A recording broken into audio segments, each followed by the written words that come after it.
придется показать штучку свою новую.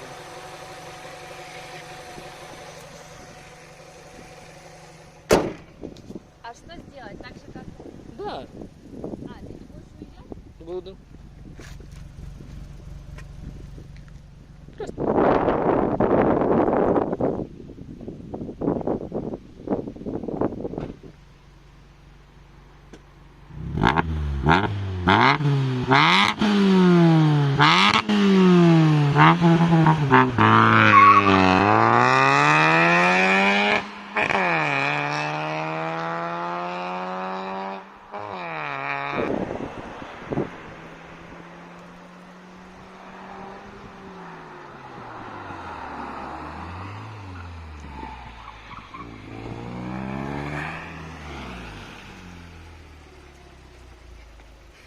С вами можно познакомиться. Давай, садись, поехали.